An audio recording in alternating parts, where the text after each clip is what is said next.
Here we go. This is Sarah Barnes, chapter 3 of Lovers Lies and Lilies. And she has found Calvin not breathing, called her sister.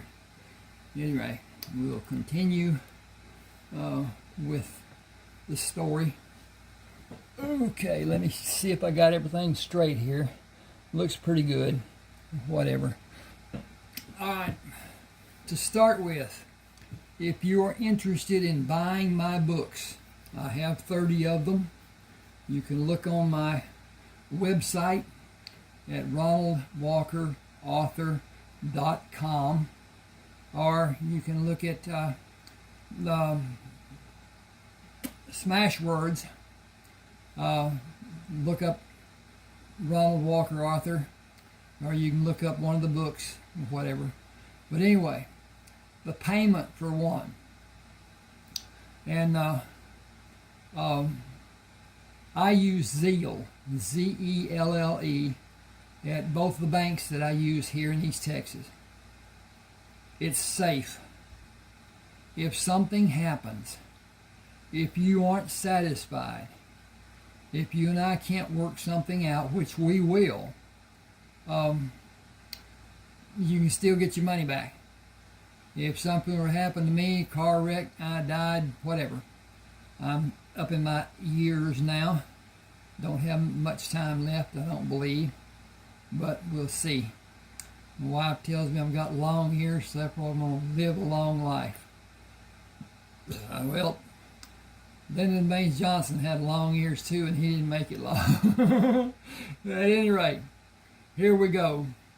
Sarah gained her composure and telephoned Carol, then sat on the edge of the bed in the spare bedroom away from Calvin. She rocked her body and brushed away tears, turned to lay on the bed and wept. She jerked upright to a sitting position when the doorbell rang and clenched her fists against her face and cried in loud sobs. Panic rushed through her, and she ran into the hall. She stopped and gained an amount of composure, wiped her eyes, and walked slowly to the front door. Relief swept away the panic as she recognized her sister when she looked through the glass at the side of the door. She swung the door open and grabbed Carol by the hand. "Hurry. Come in." "Just be calm. Where is he?" "In the bedroom. I'm not going back in there." "Stay where you like. I'll go check and come back. Do you think you're all right? You're shaking." "I'm cold. I'm scared. They're going to put me in jail. They're going to arrest me and put me in jail." "No, they will not. There is no reason for such a thing to be done. I gave him aspirin and pills from my prescription. That's no reason. He could have taken them on his own. Be reasonable about this. Think about what needs to be done. I'll see about him. Just wait and try to think rationally. For God's sake, don't talk yourself into trouble. If the son of a bitch is dead, your troubles are over. Get a grip on yourself and calm down. You're safe, and you may possibly be free. Let's hope he is dead. I certainly hope he's dead. I can live. I gotta find, yeah, there it goes. Okay. I can live with that, and so can you. Carol went down the hall and into the bedroom. Without lingering, she came out and began making coffee in the kitchen. "You're right, as best I can tell. He is dead. Now come in here and settle down. I called the hospital and the ambulance is on the way. They will pronounce him dead and call the county coroner. He will make it official and have the body sent to whatever mortuary you want him sent to. I doubt that he will order an autopsy, and if he does, you aren't in any danger. Just keep your tears coming and be the upset widow. Keep your mouth shut and don't volunteer any information that isn't asked of you. Keep it simple and don't look directly at anyone. Cry, Cry. Grieve over your poor lost husband. If you have a problem crying, take one of those broken fingers and twist it. You'll cry then. Carol placed her hands flat on the table. Are you ready? Can you pull this off without shouting for joy at being free of the bastard? You're sure they can't do anything to me? Absolutely certain. Unless you say something stupid like you killed him. It will be ruled as death by natural causes. Straighten up, keep calm, and just cry. I'll answer all the questions I am allowed to answer. When an operator, I got an A there, should be an A-N. When an operator at the hospital asked what the emergency was, Carol said it appeared to be a heart problem. The ambulance arrived, heralded by the up and down volume of the siren. 2 paramedics examined Calvin for his life signs and asked to use the telephone to call the county coroner. Carol heard him say hello and asked to speak with the coroner. She listened carefully as the younger of the 2 paramedics got his assessment of Calvin's condition. Looks like a heart attack. He's been dead for a period of time, maybe 3 hours. Nothing we could have done for him. The wife and her sister is here. The wife's pretty upset. You're coming right over? Okay. We'll leave him where he is and wait for you. Bob Wallace was a large, muscular man, given to perspire on any day the temperature rose above 75. His countenance was at best short-tempered and at worst black. The paramedics moved out of his path and left him alone to do his work.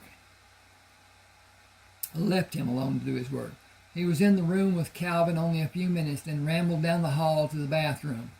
Leaving the door open, he rifled through the medicine cabinet, bent down, rested his hands on the sink, and yelled into the cabinet. Did he have a previous heart condition? One of the paramedics yelled back, I don't believe he did. I didn't ask some jackass who doesn't know anything about anything. I asked the wife. Now, if it wouldn't be too much trouble, could you shut up and let her answer? He started out of the bathroom, moved slowly down the hall toward the front of the house. Carol answered, he didn't have anything wrong that we know of, Bob. Who's that? Carol Howell. Did you not recognize my voice? It's too damn hot to recognize anything. Why can't people choose a decent time to die? Like when it's cool. Did you say he had a heart problem? He turned the corner and moved into the kitchen. Carol handed him a large glass of iced tea. If he did, we didn't know about it. He drank a lot the last few months. Well, he won't be doing any more drinking. You boys can wheel him out now. I'll write it down as a cardiac arrest since he's your brother-in-law, Sarah. Sarah, I'm sorry. That's all I can say. We will all die soon enough. If I don't miss my guess, I'm about due. We aren't ever ready, no matter how much we think we are. If it is any consolation, he didn't suffer. He died instantly, near as I can tell. There were no signs of muscle constrictions and no broken fingernails. I'd say he went peacefully. There's no need for anything else to be done unless you want an autopsy to be performed. I can't recommend one, and you will be required to pay for it if you want it done. You were alone here with him last night, weren't you? Sarah held a handkerchief over her nose, obstructing the view of her face by looking down. Her hand moved with her head as she nodded yes. She held her hand with the cast across her body. Carol put her arm around Sarah and faced Bob Wallace. She doesn't have any money. All the people at plant have life insurance and burial insurance. It's mandatory that it be taken out when someone is hired. The management people get their first $50,000 free and pay for anything in excess of $50,000. If he didn't borrow any money on the policy, she has at least $50,000 in whatever the burial policy is. I think it's somewhere around $2,000. That probably won't be enough to cover his funeral, but it will be close. What mortuary do you want him taken to? Hawthorne's will do. I know a few of the people there. They do a decent job and they will be good to Sarah. Thank you for helping. Bring your sorry ass over some night and we'll throw some steaks on the grill. Bring the beer and the barbecue sauce too if you want it. Bring a date if you like. Just pop in. We'll make do and be glad to have you. Thanks, Carol. I don't have many people I consider friends, and none of the rest would allow me to just pop in unannounced. You're a treasure. Well, I have work to do, so if you will excuse me, I'll get on with the county business. Sarah, call if you need any help with arrangements or anything else, okay? Thank you, Mr. Wallace. It is very kind of you to offer. If I have a problem, I'll call. Thank you very much for all your kindness. This has been a real shock for me. His death was so unexpected. I'm afraid I've been less than a good hostess. I'm sorry. A death is never the best time for anyone. Just care for yourself. And I'm ready and available if you need me. Just call. Anything. Here? Carol telephoned Calvin's employer to notify them of his death and inquired about the insurance policies. She was given an agency in town to call and informed that the insurance company would have the check sent to the bank. Calvin borrowed $49,000, which was deducted from the $50,000. She made arrangements for Calvin's internment and handled the necessary matters to help Sarah. Calvin was the center of Sarah's life, and his death was a blow to her in the sense that it left her alone, without help, and she did not know what was needed to be done. She felt there was nothing to hold on to from her marriage. The part of her marriage that was pleasing to remember was only a fleeting memory, and the undesirable portion immediately took over Sarah's thoughts. She felt her own life had ended, and desperation gripped her efforts at trying to construct a new one. Sitting in Carol's kitchen 2 days later, Sarah looked pleadingly at her sister and said, I feel empty and hurt and sad, and I'm lost. How do I begin a new life alone like this? Excuse me a minute, I'm going to get a drink of Pepsi. No, this is tea. Okay.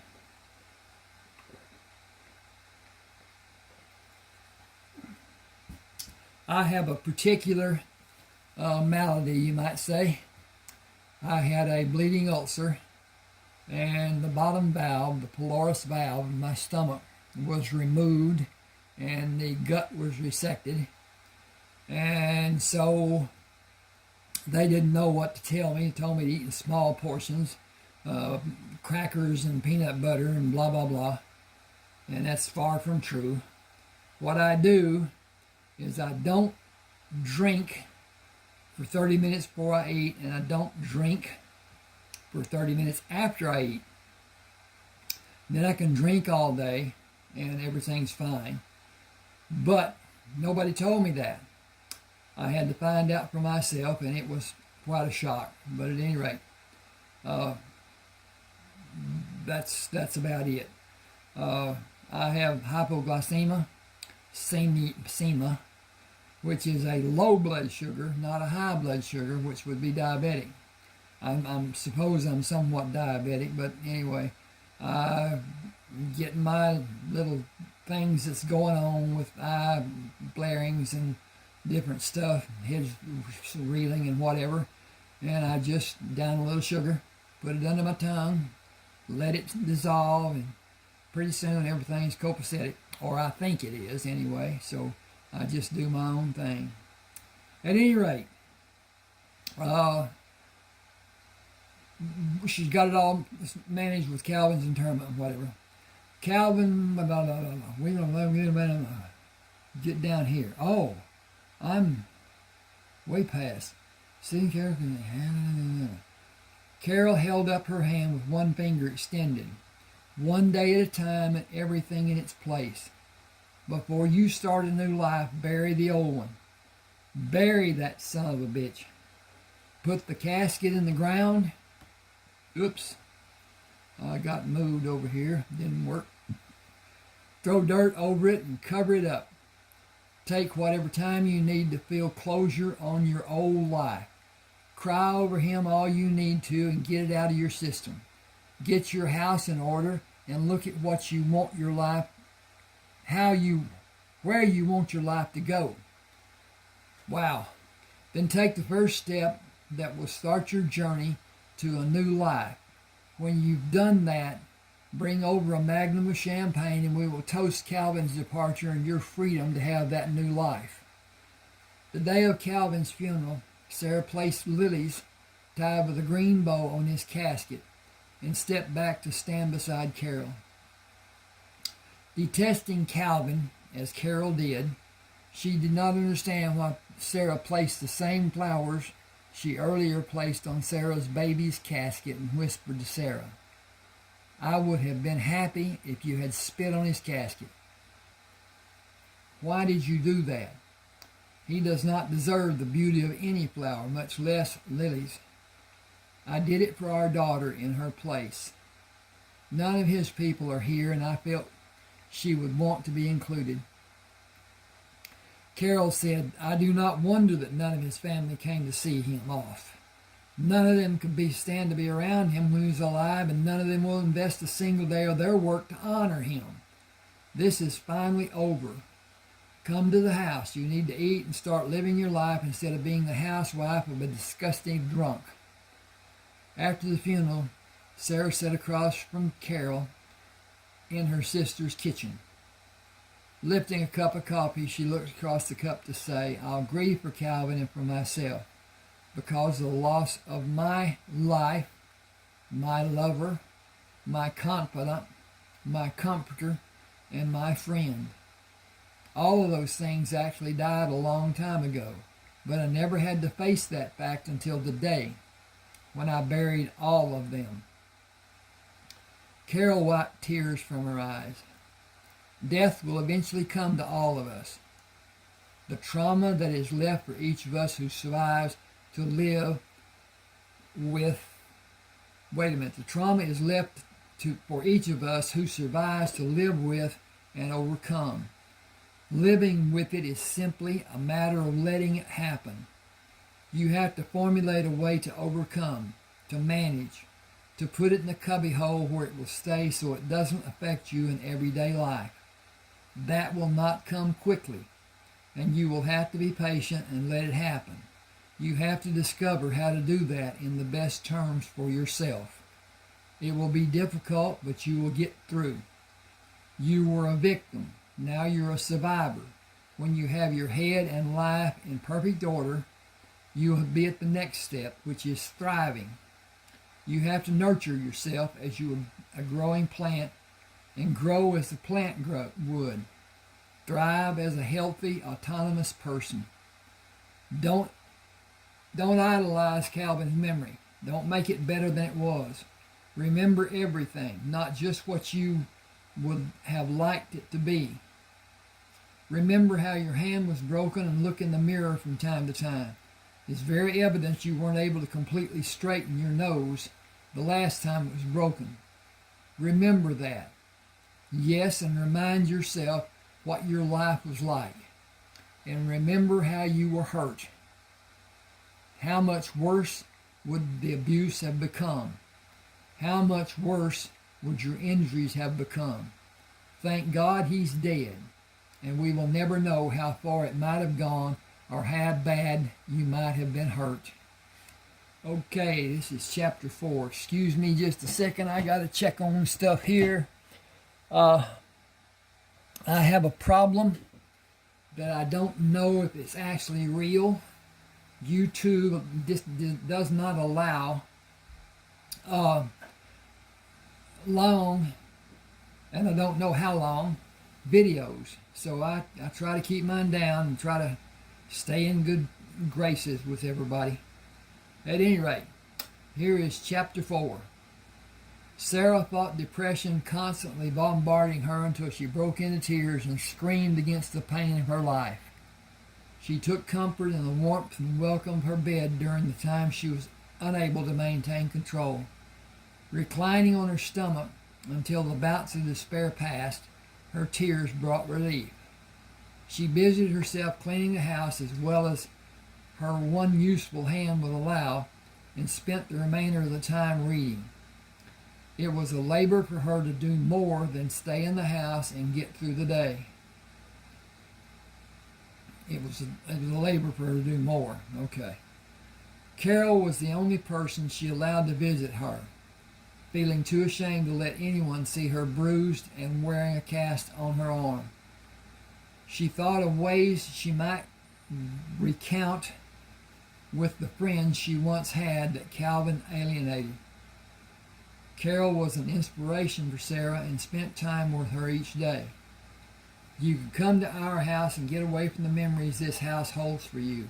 Just a change and possibly a little relief. Sarah managed a weak smile. I would feel I was bringing pain to your house and running away from my pain. I have to feel I'm winning the battle by facing my problems.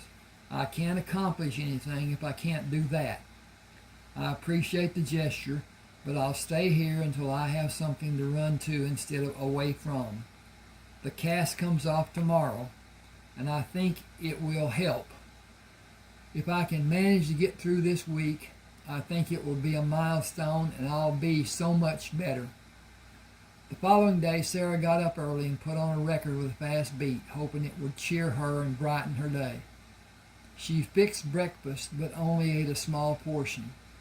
There was a monumental day. This was a monumental day. Excuse me just a second. I got a repair to make here.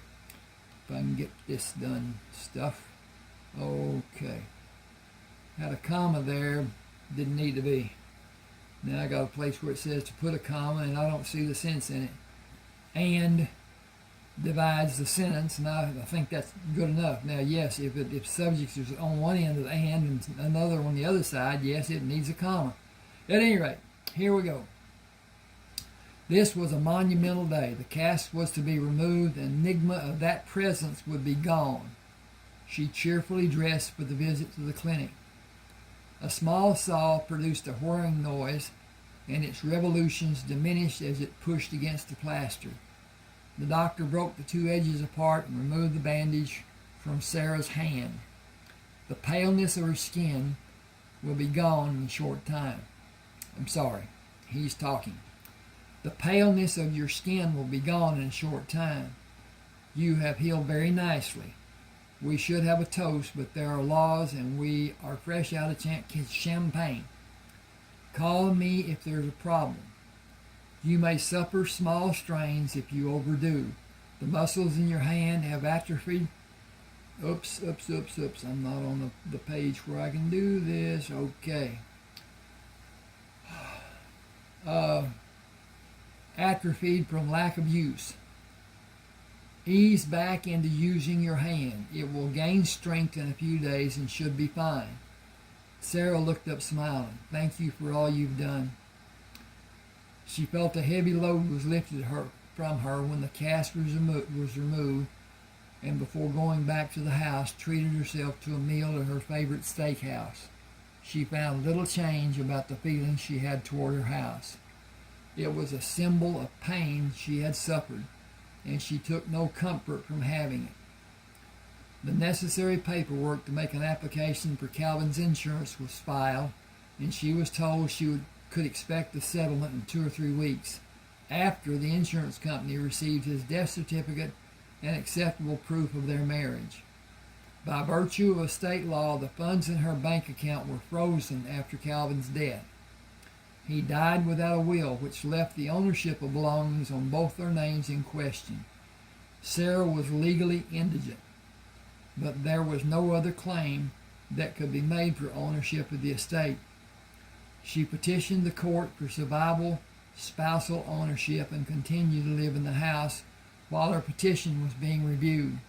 She was not able to withdraw any of the money in their account, and the funds were given to the Hawthorne Funeral Home to be applied to the expense of Calvin's burial. Sarah was left to ask for charity from those people who Carol knew that might give her aid. The lending institutions refused to give her a loan, telling her that she had no credit rating because the loans taken out before Calvin's death were in his name. She tried to use the insurance settlement as collateral, but lack of a credit history was again cited as a reason for refusing to give her a loan. Even Calvin's bi-monthly check from work was given to the funeral home as quickly as it was deposited in the bank. Carol made her a loan of $300 and helped her get through the weeks before the cast was removed. But that was not enough to pay all the monthly payments, and the funeral home was pressuring Sarah to pay the remainder of the funeral expenses. Excuse me.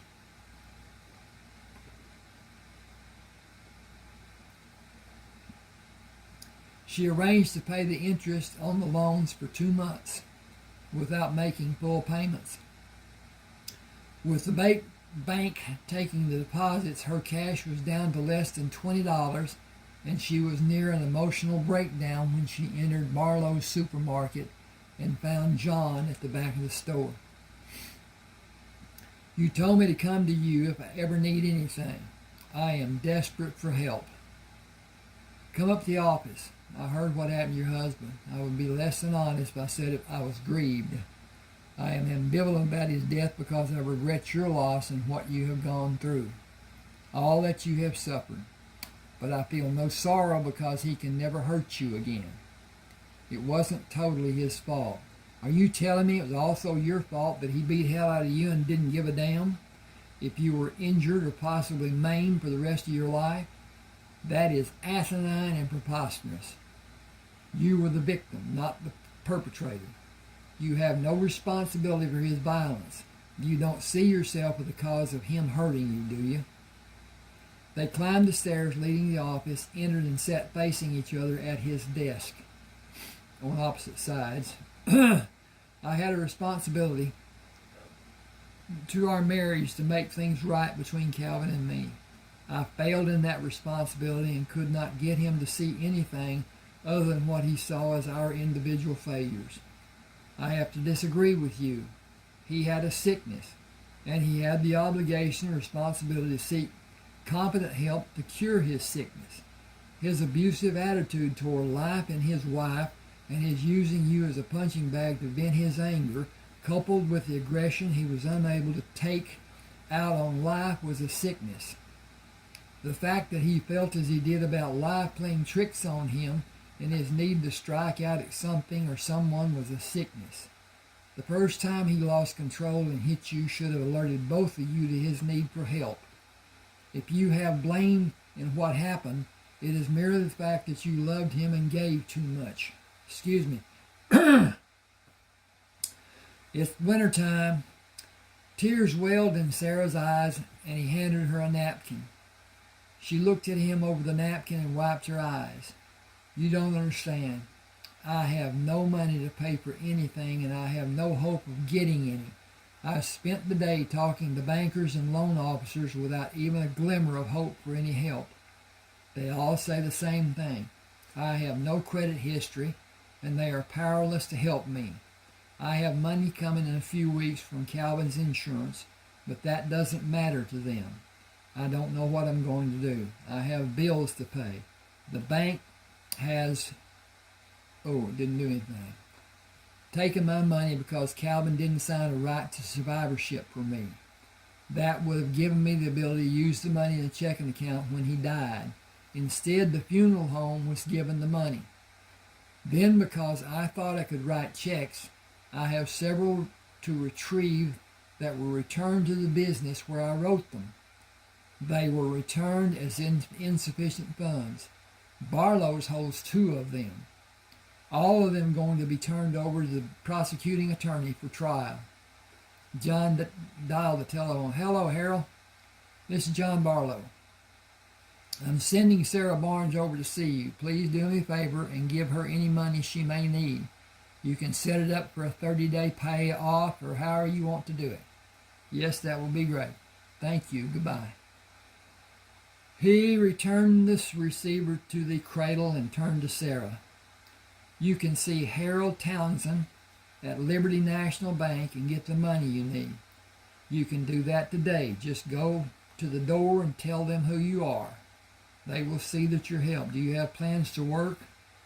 I want to have a small mail order business to include processing machines for food preparation, red dough hooks, blenders, toasters, counter ovens, pastry trays, different size baked pans, cake pans. Woo! That baked cake, that's very close.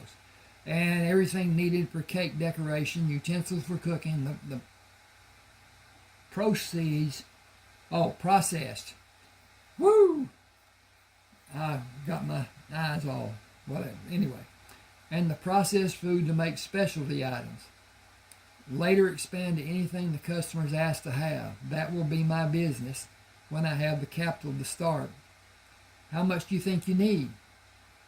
I'm not really sure, but I think I'll be able to get the inventory I need for less than $12,000. Get that money along with other funds you need when you see Harold. He won't lend me that kind of money. Just tell him what you need and what you can handle. You'll get the loan. Sarah smiled and wiped away the tears.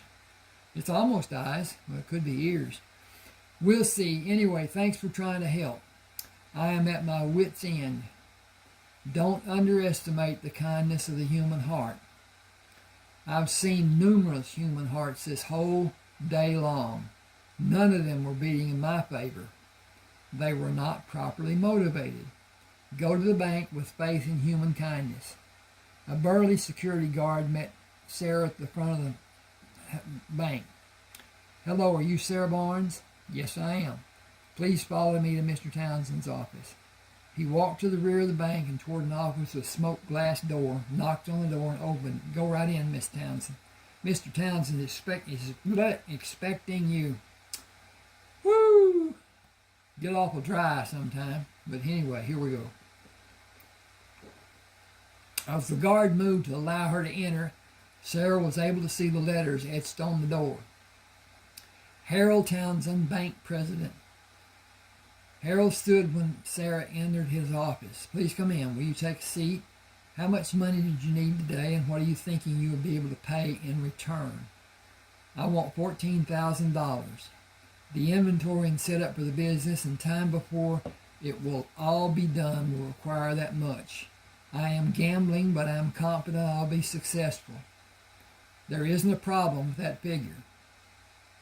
I'll have Miss Stringer draw up the papers for your signature. Do you want cash, or can we offer you our service in the form of checking or saving account? The checking account might serve you better. I'm sorry, Mr. Townsend, I can't afford to have two checking accounts. Your checking account with Liberty National will be interest-bearing, and there will not be a charge regardless of the balance. You have a $25,000 limit on checking should you open an account with us. Your account will be commercial and have a 90-day exemption on repayment of funds, which you may remove later. If the amount is repaid in the 90-day period, there will not be a charge. We want our association to be enjoyable and your business to be successful. We will do anything to be of assistance. Here is my card with my business telephone number. I have written my residential telephone number on the back. When you call my residence, please remember the operator is still on the line. When you call the bank, just tell my secretary it is you calling and she will put you through to me. If there's ever anything that you need, please tell me. If I can assist you or advise you in any manner, please tell me. Will you open a checking account with us today? I don't understand. I spent more than an hour this morning filling out a loan application that was rejected. This afternoon I come here 2 hours after business hours and meet the president of the bank who tells me I have a credit line of $25,000. I'm shocked, to say the least. Why are you being so nice to me? We don't need to go into that, do we? If the arrangement is not acceptable, we may be able to make other arrangements. The arrangement is beautiful. Why are you offering me such an arrangement? What has changed from this morning? I want to know, and I'm not signing anything until you tell me. There's no need to make this a difficult situation. It is not necessary to go into reasons. It is totally necessary for me. I want to know what I can get myself into. This morning I couldn't get a loan for $1,000. A friend who I barely know calls you out of the blue. I am good for $25,000. Question mark shouldn't be there. Hang on with me just a second here. I got to do a little pump job. Okay. What has changed? What is the repercussion of a simple telephone call between a grocery store manager and the bank president? A grocery store manager? Do you believe he is just a grocery store manager? He is working in the store. I've got to change pages here. Okay, there we go. Period. Bump. He came here to open the store and see it managed properly, functioning properly. John Barlow owns 3 stores in this city. He is the single owner of the largest chain of food stores in this country. No stockholders, just John. He is Barlow's. If you ask for a favor which is in my power to give, if he asks for a favor which is in my power to give, I will do it. He is our largest depositor and has my undying gratitude. He has helped many people in need. I believe him to be a great humanitarian.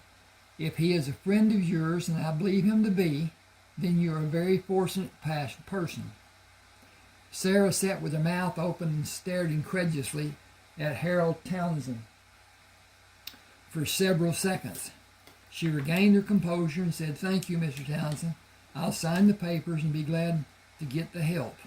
I will not overextend the funds I asked you to loan me. It could be in your best interest to go out on a limb sometime. If the gamble is small, it might be that the gamble exists, it might not. It may only exist in your mind. Talk to me, and perhaps we can get your business to generate needed capital to pay its way and have enough at the end of the month to keep you comfortable. You never know what you're capable of doing until you try. Thank you. I intend to hold you to your word and ask for your help. It will give me great pleasure to help you succeed. Just call or drop in anytime. It will be I will be delighted either way. Goodbye and good luck." Sarah left the bank, drove to Barlow's supermarket, found John in his second-floor office, She sat in the chair and pretended to be angry. "Why didn't you tell me you'd owner this store?" It is 10:17. He smiled at Sarah's question and placed the writing pen on his desk. Minute.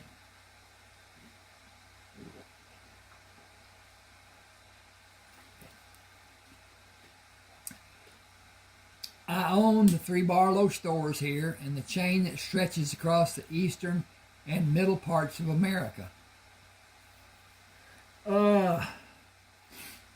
And all of the southern states. Does that shock you? Does the presence of money and influence scare you?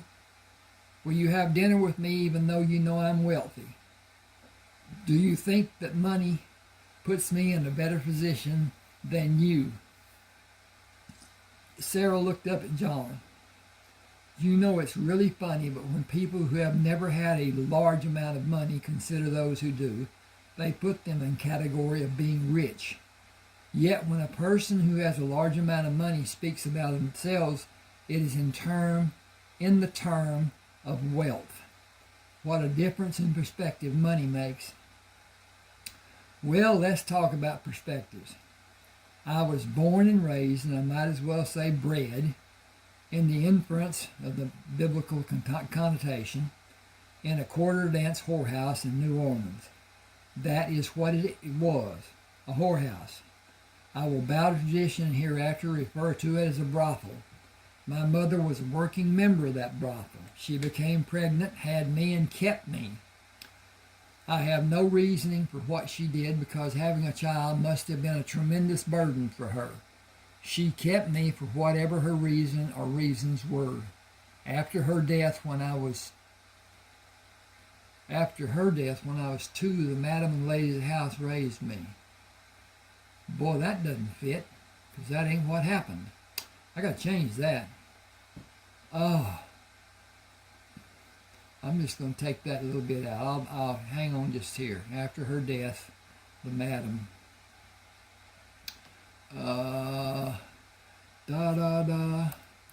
See what happened? My computer turned belly up. And this is a text that I took off of a disc, and have not had a disc reader until the other day. But at any rate, I'm repairing as I go along. Okay, the sentence is, after her death, the madam and ladies of the house raised me. Every need I had was provided, even education and discipline, by all of them. Not a single aspect was ignored. I worked in the brothel as soon as I could walk and talk. Whatever the ladies of the Johns wanted, I did. And I always did it quickly and with a broad smile. Perspective, I have a million insights into perspective. I learned at an early age that nobody outside of the house had time to really care. Even today, nobody can afford to invest too much time in one individual. An act of kindness may be given, but true investment is just too involved, too time-consuming. My name is a play on some person's perspective. I was never to be just another John, so I was given the contraction of John, which is Jon. It may have been spelled in a different way than is usual, but it's still John. Every man who came to the house was called John. It made everything easier for everyone and safer. I was called Johnny to distinguish me from a customer. I was given tips for any service I rendered and saved all the money I could put aside. If I wasn't asked, I made suggestions and volunteered my services. I worked as hard at helping them as I could and always did it with a smile.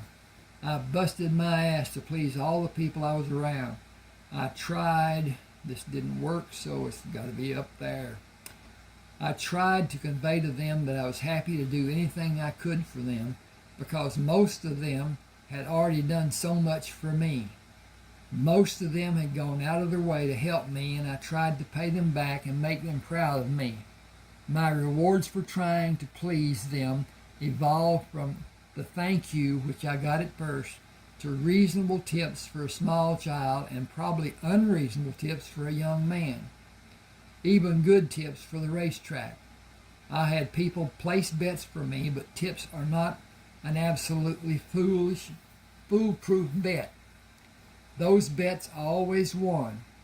When I was old enough, I tried other bets on my own. Some were winners, some were not, and I had no desire to lose money.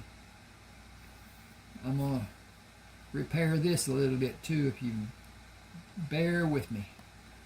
Now that's kind of a funny thing to say because there are really only two bears. One has no clothes and one is covered with hair. So how do you bear with anybody? Get naked? Okay. I learned the only safe risk was to not risk. I saved all I could and I protected it from loss. After I saved a tidy sum of money, I went to the docks and bought anything I could wrangle from the ship captain or the first mates and sold the items on the street and to patrons of the brothel. The people on the ships would sometimes feel pity for me and let me have parts of the cargo. Profit in selling a ship's cargo was best done by selling it to a single buyer. They would not usually sell a division of the cargo to anyone else. My first major purchase was a wagon load of bananas. It was an outrageous failure at the very beginning. The teamster who owned the wagon and helped me load it made me pay him and then stole the entire load. I only got it back because I told Madam what happened. She sent me to see an attorney who put the word out on the street. Got to go over here and turn the page. He advised the teamster to return my goods or suffer the consequences. He not only obliged but helped me sell the load for a handsome profit. I made small purchases over a period of little less than a year when I got enough backing from different people to order food items to be brought to New Orleans and sold them on the street. A John suggested that I should open a store and sell my goods, and that is how Barlow's was born. The name was not a problem for the people in southern Louisiana because of the French-Acadian influence. It is pronounced Barlow. I considered changing it to ease confusion, but the stores grew so fast I never did. Sometimes I'm proud of my name. Besides, I don't know where it got sometimes, but anyway, I messed up there. Please excuse me. Besides, I am proud of my name. It truly sets me apart from the normalcy of the everyday name. Excuse me, but I'm getting ahead of myself. A third store was quickly built in New Orleans, and then the construction absolutely exploded. There were several times when cities actually gave me ground to build on, just to get my store built there. I got the chain started, found people who could handle the store management, began to know financial success, and went to Tulane University. I wanted something to fall back on as food stores flopped. I got a doctorate in pharmacy. But more than a degree, I got a wonderful time. I once had 16 dates with 12 different girls in 14 days. If I had much more education, I might not have survived. It is still difficult to realize the growth that higher education forces on the student. I started at the bottom of the heap and virtually came up from poverty. I was taught every trick, whether it was for good or for bad. I have seen about everything you can imagine and about every type of person.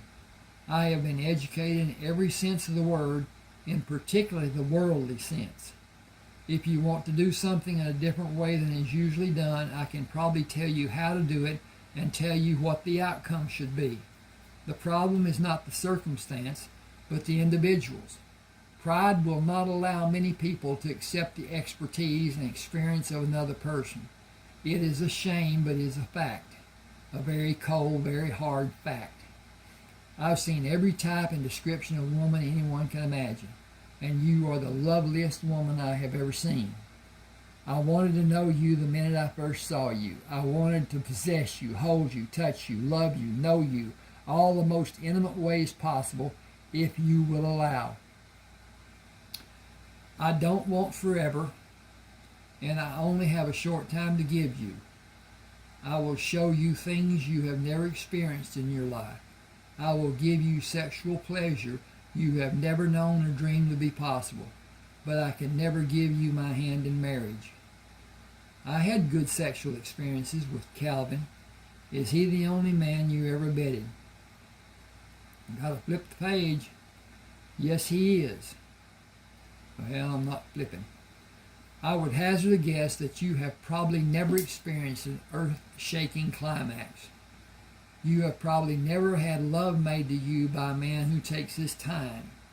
You are probably in the large percentile of women whose husband's idea of foreplay is about 3 minutes of affection and 8 minutes of animal lust. His idea of sex was probably get it up, get it in, get it all, and get it off. He never considered you because you did not know how or what to do or what you needed to have done. I am not trying to denigrate Calvin. I am only saying his education in the bedroom was probably limited. Most men are too embarrassed to go to a house of ill repute and learn sexual technique or research sexual responses, or they didn't have a partner who could teach them.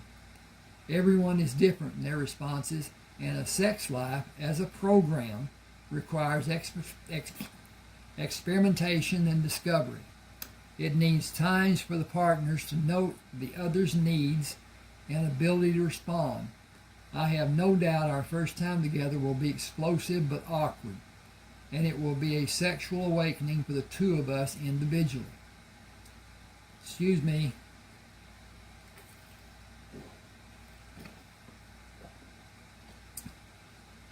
I'm more than a little shocked you would talk to me in such a manner. We hardly know each other. We can keep our relationship at this level if that's what you want. It is not what I want. I felt the same strong urge you felt when we first met, but I would like to ease into something and not be bowled over by familiarity. Sarah, familiarity is exactly where I intend to go with you. As soon as you feel free to see me, if it is possible, if it's a matter of observing priority after your husband's death, I have no qualm one way or the other. It is a matter of location. I bought a house out in the country when I came here to open this store. You can have the house and the property when I leave. If you remain monogamous with me through our time together, I'll sell it to you for $100. And change page. Sarah looked down at her hands. I would rather not be seen in public with you for at least a month. Does that mean you won't see me for a month, or only that you prefer not to be seen with me? If I can see you in private and your house is secluded, any time would be all right for me. I'm still a little numb from Calvin's death, but our relationship was deteriorating more and more each day. I think love died for both of us a long time ago. I don't feel I need any time to recuperate. So whatever time is good for you is suitable for me. I don't want a regimented life. Not just yet. I want the freedom to lick my wounds, if you allow me to use that cliche. I want to be able to relax, get over the trauma of what my life became, and get over Calvin's death. I need to decide where I want to go and if I have the tools and capabilities to get to that point. It sounds to me like you need to get away from the surroundings you've been living in and let those memories dissipate. If you stay in the house, they will remain as vivid as they are in your memory now. That isn't a healing process, and you need to heal and forgive. Why don't you get your clothes and whatever you need and move into my house? There are 3 bedrooms and 2 baths, and the house is fully furnished. If you like, you can take one of the bedrooms that has a bath adjoining it and isolate yourself from me until you begin to feel more social. I will give you time and try to understand how you feel and give you support you may need. Sarah stood and met John at the side of the desk, reached out and held him in her arms. I don't need seclusion. I don't need privacy. I want to make love to you and feel like a complete woman again. I understand I need to heal. A gentle touch will do so much to start that healing process. Then please get what you need from your house and meet me back here. I have a variety of loose ends to tie up, then you can follow me out to the house. I can cook something on the grill, we can eat, and see where we go from there. Does that sound like an all right plan? It may be a little while before I can come back. It may take a bit of time for me to gather all the things I want to have with me. No hurry. Take all the time you need. We will meet you here. Woo! We will meet here when you can. I will wait for you. Excuse me, I need to check on something. And something is what I'm checking on. Okay. Sarah walked through the house that only held bad... Back up. Sarah walked through the house that now only held her memories. She felt the sadness of her betrayal of that life, the guilt of the death she felt she caused. It was good for her to leave this life in the house she lived in, loved in, felt secure in, known fear in, felt terror in, and feared what might have erupted at any time. She finally felt relieved because she was able to leave those feelings, those memories, in this house. She packed 2 bags, a makeup kit, a portable hair dryer, and curling iron, and decided she would come back if there was something she needed. She left the hall light on and locked the doors. Calvin's car was in the garage. She would sell it when the court gave her permission. She felt the urge to sell everything, tying her to the past and the hurt and ugliness that she associated with her past. She could not run away from the past, but she could obliterate the memory and rid herself of whatever excess baggage shadowed the memory of her past. If I was an Indian, I could just leave and burn it to the ground. She laughed at the thought and felt guilty because she was not being as respectful as she imagined she should be. She shook her head, wondering at the stupidity of thinking. There was no standard for her to follow.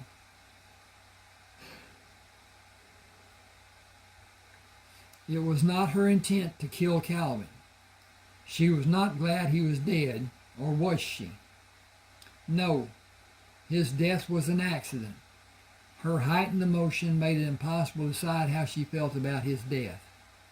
She was glad he was not able to hurt her any further. Perhaps she had chosen to kill him in her subconscious and was afraid to admit she wanted him dead. It did not matter at this time, and she closed her mind to the questions tormenting her. She was about to begin a new life, and she would not allow her conscience to interfere with the elevation she felt or the anticipation of making love with John. She tried to imagine what his touch would be in comparison to Calvin's. He always mauled her and never asked if a different pressure or touch would excite her or feel more sensual. She took his love-making as a matter of fact and never considered he was not knowledgeable of the kind of sexual response John spoke of.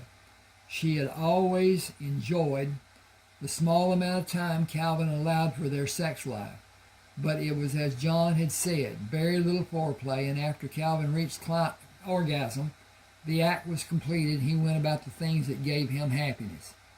He would never lay with her and hold her or fondle her. He considered that a part of the actual sex act and restricted it to the bedroom. They had not been intimate since she lost the baby, a period more than 7 months. She yearned to feel John's touch and hurried to meet him. Okay, that's chapter 3 and 4. Again, please subscribe to my channel, hit the like, hit the share, maybe comment about something, whatever. If you want to purchase and your bank has Zeal, all you do is do a messaging on there and send the money to an email address. Then your email address will show up on my account, and the money that you had sent, then I don't even need your address, don't even need to know where you live. I will send it to your email. It will be in Word form. I'll do a PDF if that's what you want. And but at any rate, all these 30 books were published on Smashwords. Smashwords had sold out to Draft to Digital, D2D, and they are not, I guess I'd say, user-friendly. And I need to get away from that type of whatever. One of my books last 2 weeks ago sold for $6.99, and by the time they got through with it, I got 32 cents sent back to me, which means that they got a discount and they got all kinds of whatever, and the D2D got their part. And when all was said and done, it mattered not to them what it was. I got 32 cents. I worked long on these books. The first one I wrote was called Mutual Transitions, about a man that was traumatized and had traumatic amnesia and was found and got his life back through some hooking and crooking. But at any rate, that book took me almost 5 years. I was driving a truck. I put my heart into it and my head and not my common sense. I didn't do what most truck drivers did. I didn't drive the 8 hours that was allowed. I drove. I did everything I could to make every penny I could. And when all was said and done, with the usually $180,000, $200,000 that was made every year, by the time the truck payment was paid for, maintenance was paid for, fuel was paid for, and all the other, I didn't get $30,000, $40,000. And I had to pay somebody to take care of the animals that I had. Didn't sell them, should have. But at any rate, didn't. I'm going off here. Okay. Appreciate you being with me. let me know. Send me an email.